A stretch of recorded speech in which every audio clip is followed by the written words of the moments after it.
Hello, my name is Alison St. Germain, and I'm a registered dietitian for Iowa State Student Health and Wellness. And I specialize in eating disorders and body and food relationships. And this video is the second one in a series that I'm doing for medical nutrition therapy using a weight-inclusive approach. And today what I'm going to discuss is PCOS specifically, and how to use a weight-inclusive approach.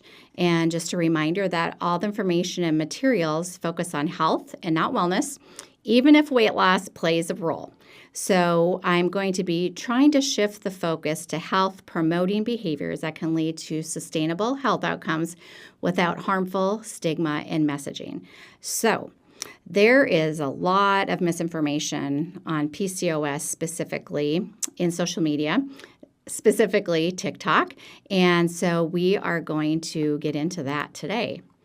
And so we're going to look at some barriers of weight loss with PCOS because oftentimes the students are asked to lose weight. It's just a pretty common recommendation, but there are barriers that it's even more difficult for somebody with PCOS to lose weight than just somebody in the general population.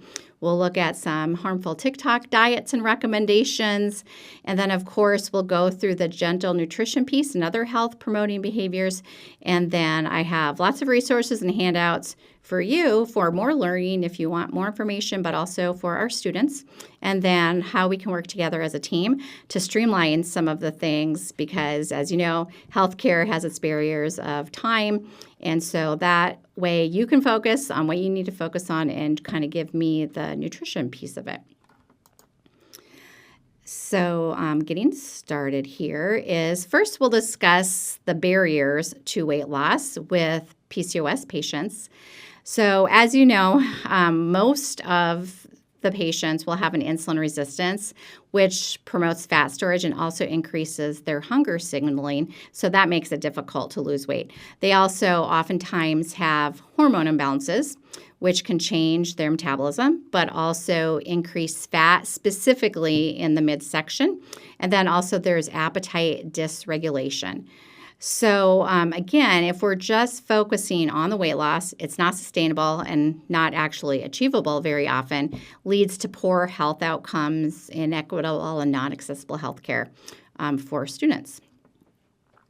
And you will remember the slide from the first video, so I'm not going to get into it very much, but just a reminder that any type of dieting or weight loss recommendations that we give is a very strong predictor for disordered eating and some of these other things on here. So I am looking at a different approach to help minimize this harm from happening. And then also, if you just remember my cough drop example on how if we just focus on the symptoms that we're just not going to get to the root of the problem, and we're not going to have success with helping and guiding our students. And so if you want a rerun of that terrible dark humor joke that I told about the cough drops, you'll have to go back to the first video. And so now, what we're going to discuss, and this is going to be the same template we see, but I'm going to get into the specifics about the gentle nutrition piece of it. So health focus, not weight focus, leads to sustainable outcomes, and this is regardless of weight change. So again, our students are going to want to lose weight, and that's fine, and they might as a result of side effect, if you will, of some of the things that they're doing with their health promoting behaviors. But we can't focus on that weight loss because that's kind of where the problem comes in. And so looking specifically through this list, because I'll come back to the nutrition piece here in a second, but physical activity or movement is going to help these folks who have insulin resistance. Not everybody with PCOS does have insulin resistance, but some do. Some develop it later on. And so the exercise or physical activity or just any type of movement, even just walking after meals, can help with that, but then also can help with mental health benefits too. And one of the things that I actually don't mind that they promote on social media is the glucose walk. And that's basically just after after eating, walking 5 to 10 minutes can help with your glucose control. So that I actually don't mind that they have out there on the social media sites. Okay, so we're going to jump right to the nutrition piece of it. And so as you remember from last time is that I focus on what can we add? What can we add to what they're already doing instead of telling them what they shouldn't be eating or avoiding and those certain things. So for nutrition by addition specific to PCOS is a lot of folks really have good results with adding in a little extra high quality protein. So that means that I would get into with the student what is a high quality protein, what is not, and then also how much extra. And that really is kind of individual to the student. And then also I will specifically talk about how whole grains and fiber can help, and it can help with their insulin resistance if they have it. If they also have high cholesterol, that's going to help as well.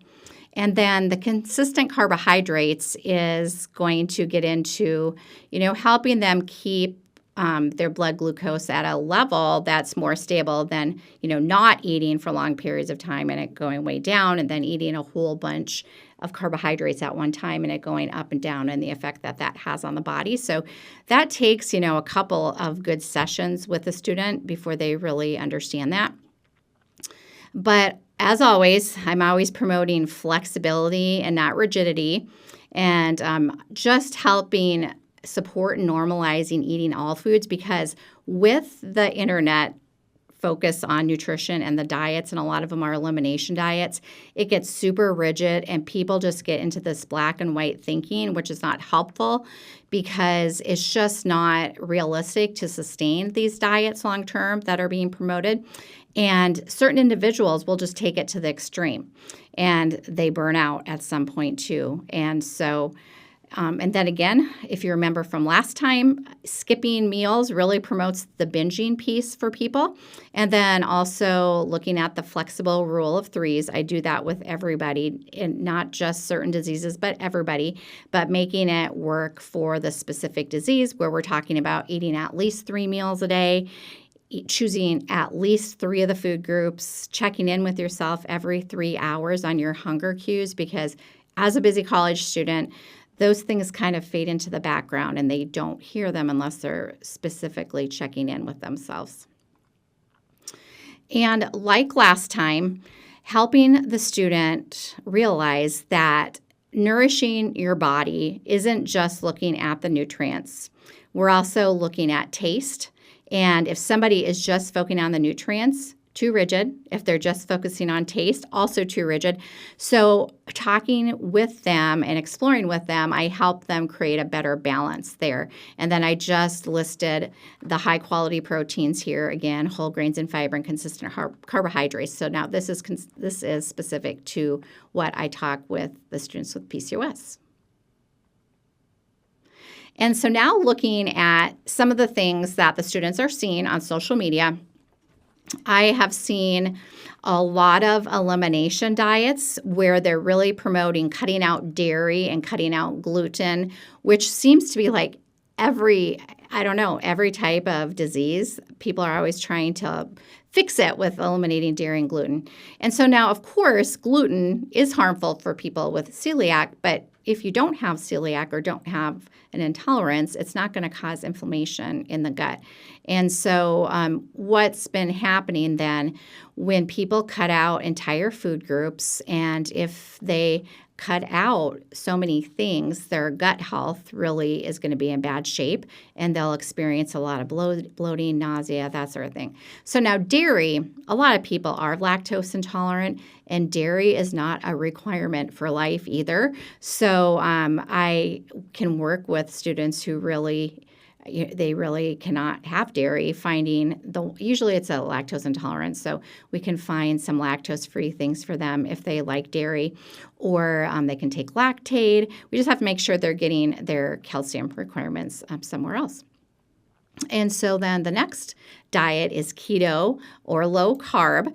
And the keto diet, as you probably know, is very good for children, usually, that have uncontrolled seizures. It really helps regulate that, but they're followed very closely by a physician and then also by a registered dietitian, because going too low in carbohydrates can be actually harmful. And so that's another one I see a lot on trying to fix the PCOS. I see intermittent fasting a lot too, which that really goes against natural hunger and fullness. And so people find themselves starving, but they can't eat, and then overeating when they get to eat because they haven't had food for so long. And then, of course, there's so many supplements, too many to discuss here. But I will have students come in asking about a specific supplement. And so what I tell them is that with supplements, even vitamins and minerals, there's no regulation by the FDA. And so anything they choose to take, they should look for third-party testing. And I tell them about the USP or the NSF certification label.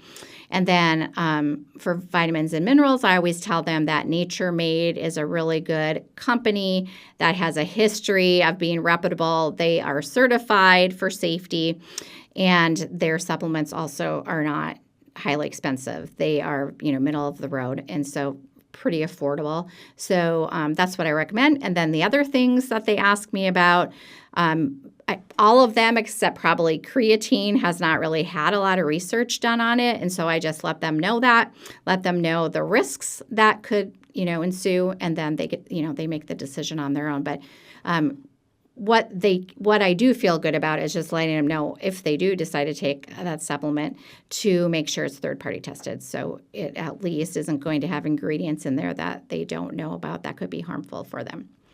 So now this is a little slide put together so we can work together as a team. And some of the things are overlapping. I put those in red, and so some of the things that we both will do.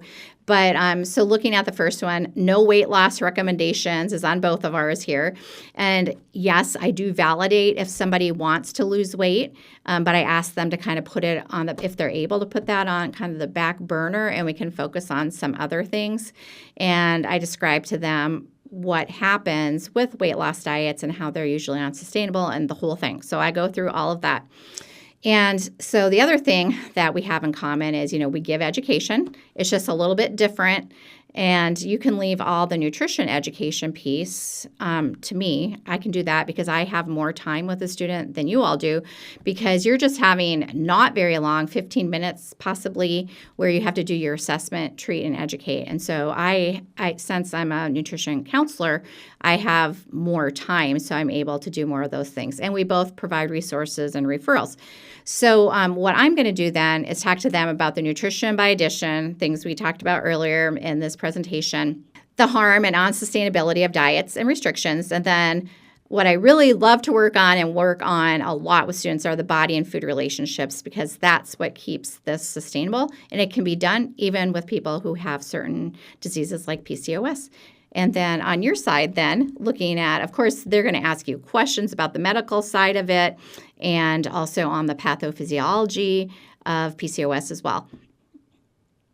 And so here are the handouts, and this is that same Google Drive right here that will take you to the PCOS handout. And then I have found some good videos online, and I really like this doctor in particular that really describes well what PCOS is and some misconceptions. I love this podcast episode here as well, with a registered dietitian on also some of the myths around the nutrition piece of it. And this is a course down here that they can sign up for with that same registered dietitian. That's a good course as well if they want more in-depth information. And these are the same studies I linked up in the last video as well, just on intuitive eating and research article on, the harm with, promoting weight loss diets and all that sort of thing. So thank you for listening again. And of course, if you have any questions and you want to talk about this further, just hit me up.